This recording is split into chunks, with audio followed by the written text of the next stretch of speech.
शिवलिंग क्या है? शिवलिंग की उत्पत्ति कहाँ से होती है?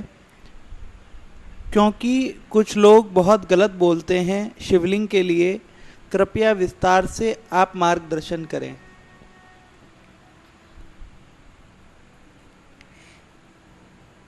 लिंग शब्द बहुत बार जनेंद्रिय के लिए प्रयोग किया गया है, लेकिन लिंग शब्द का शाब्दिक अर्थ होता है चिन्ह, और चिन्ह किसी का भी हो सकता है। स्त्री पुरुष का भेद करने के लिए जब हम चिन्ह शब्द लेते हैं तो वहाँ पर जननेंद्रियों से उसका मतलब निकाला जाता है। लेकिन उसी चिन्ह को अगर आप संसार में देखेंगे तो बहुत सारे चिन्ह हैं।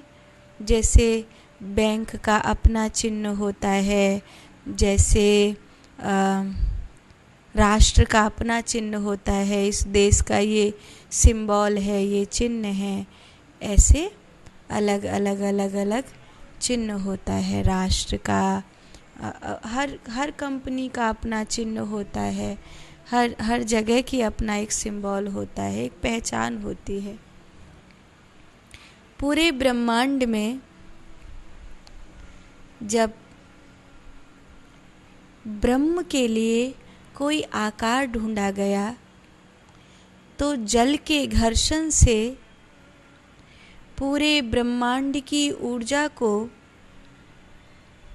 अग्नि, वायु, आकाश, पृथ्वी और जल, सूर्य, चंद्रमा और इस प्रकार पूरे ब्रह्मांड को ध्यान के द्वारा परिक्रमा करते हुए देखा तो एक पिंड जैसा दिखाई दिया।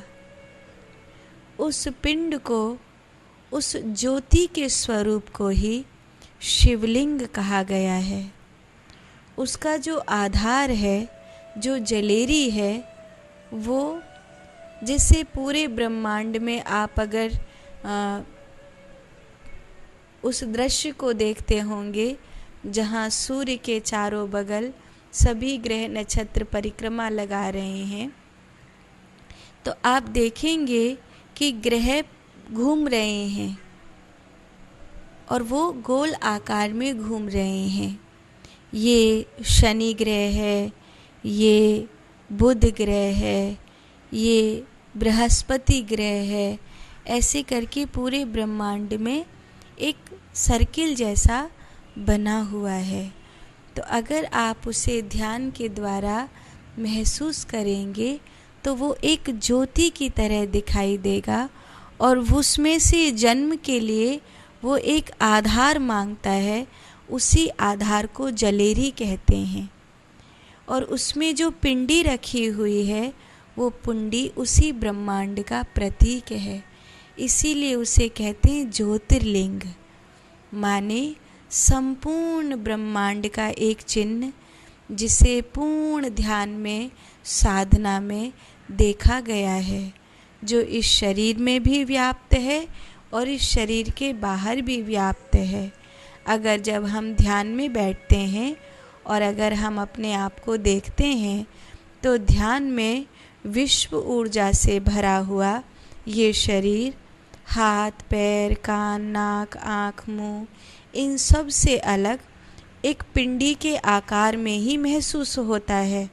जब हम पूर्ण ध्यान में चले जाते हैं तब हमें संपूर्ण शरीर, हमारा मूलाधार चक्र से लेकर हमारा जो शरीर का नीचे वाला हिस्सा है वो जलेरी के जैसे महसूस होता है, और जो ऊपर वाला हिस्सा है वो उस पे रखी हुई पिंडी की तरह महसूस होता है।